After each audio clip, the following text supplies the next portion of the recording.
En Colombia, durante los años 90, algo extraño empezó a suceder, algo que nadie lograba entender.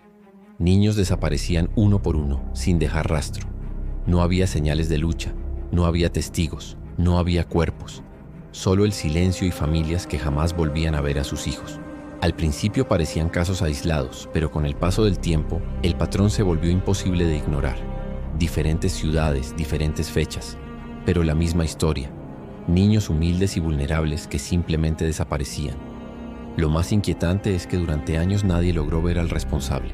Nadie sospechaba que el responsable caminaba tranquilamente por las calles como cualquier otra persona.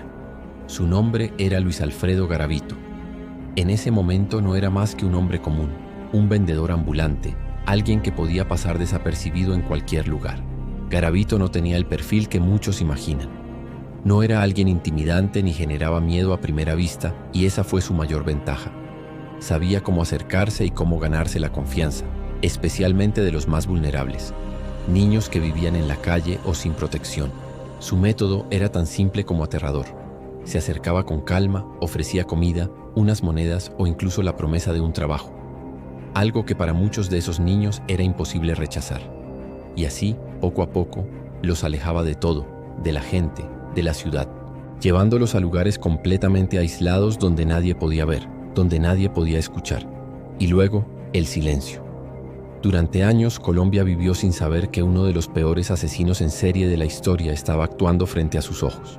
Sin ser detenido ni identificado, mientras las denuncias se acumulaban, las familias lloraban y los niños seguían desapareciendo. Pero lo más perturbador no era solo lo que hacía, sino lo que vino después. En 1999, finalmente fue capturado. Lo que parecía ser el final se convirtió en el inicio de algo aún más oscuro. Durante los interrogatorios, Garavito comenzó a hablar. Al principio hablaba poco, con frialdad, casi sin emoción. Pero sus confesiones empezaron a revelar una verdad imposible de asimilar. No eran 10, no eran 20, eran más de 100. Las autoridades quedaron en shock ante la magnitud del horror. Garavito no solo confesó, también colaboró, señalando lugares y guiando a los investigadores hacia sitios ocultos y olvidados. Sitios donde la tierra guardaba secretos que nadie quería encontrar. Uno por uno, los cuerpos comenzaron a aparecer, y con cada hallazgo, el horror crecía. Lo que se pensaba era una serie de desapariciones se transformó en una masacre histórica. Las cifras oficiales hablan de más de 140 víctimas, pero muchos creen que el número real supera las 300 historias terminadas en silencio.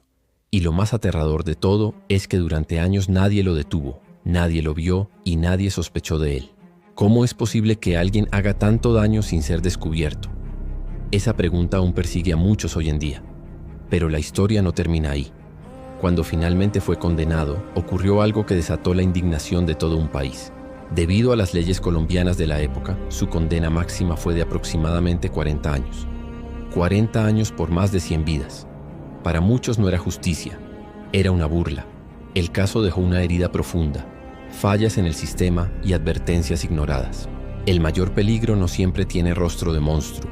A veces se ve como alguien común, alguien que sonríe y habla tranquilo. Alguien que pasa frente a ti sin que lo notes. Mientras el mundo sigue su curso, el horror puede estar mucho más cerca. Porque durante años en Colombia, el verdadero monstruo fue invisible.